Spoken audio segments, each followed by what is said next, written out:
Bonjour à tous, aujourd'hui je vais vous présenter les caractéristiques géologiques d'Albas, un petit village situé dans le Lot à 150 km au nord de Toulouse.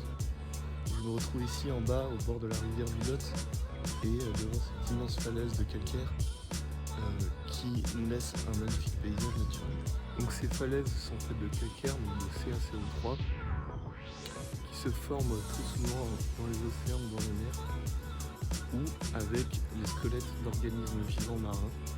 Donc avec le temps, les sédiments et les squelettes d'organismes ont le temps de sédimenter, formant cette roche de calcaire qu'on connaît.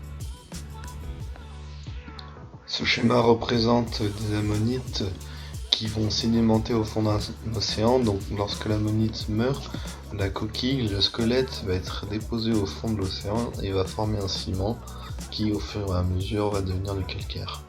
Donc le calcaire est une roche très soluble qui au cours du temps et grâce à l'érosion va venir être déformée, laissant place à des falaises comme on voit derrière moi, ou encore à des gouffres ou des grottes qu'on peut retrouver dans le Lot avec par exemple le gouffre de Padirac ou la grotte de Pêche-Merle et de Lascaux.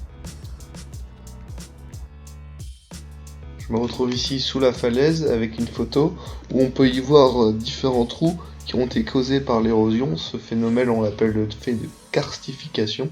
C'est le même phénomène qu'on peut retrouver pour les grottes de Lascaux ou encore le gouffre de Padirac.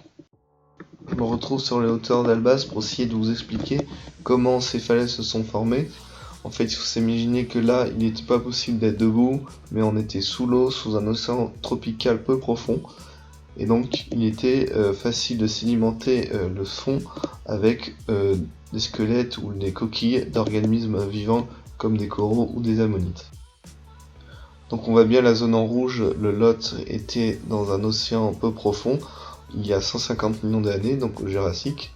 De plus, il y a deux déserts qui entourent cette zone, donc on peut se laisser imaginer que lorsqu'il y avait du vent, les grains de sable et les poussières étaient amenés au fond des océans, et avec le temps, ce ciment allait devenir du calcaire. On peut facilement retrouver des fossiles d'ammonites dans cette vallée ou sur les collines. C'est ce qu'on va essayer de faire, venez avec moi. Je me retrouve ici sur le causse d'Albas, qu'on peut voir derrière moi.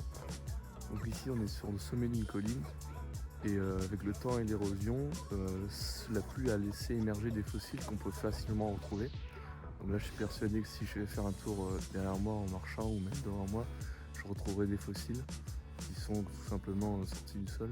Donc venez avec moi, c'est ce qu'on va essayer de faire. Donc il suffit de faire quelques mètres souvent et on en retrouve. Donc là on peut voir plusieurs cailloux, enfin de roches qui sont sortis de la terre. Ah mais tiens, regardez là. Hop. C'est sûrement une ammonite. Donc voilà. Pour finir, on comprend que ces falaises se sont formées il y a 150 millions d'années grâce à la sédimentation ou grâce aux organismes vivants et leurs squelettes. Ces falaises ont réussi à se façonner grâce à la karstification et ces sites géologiques situés dans l'Aude ramènent des milliers de visiteurs chaque année.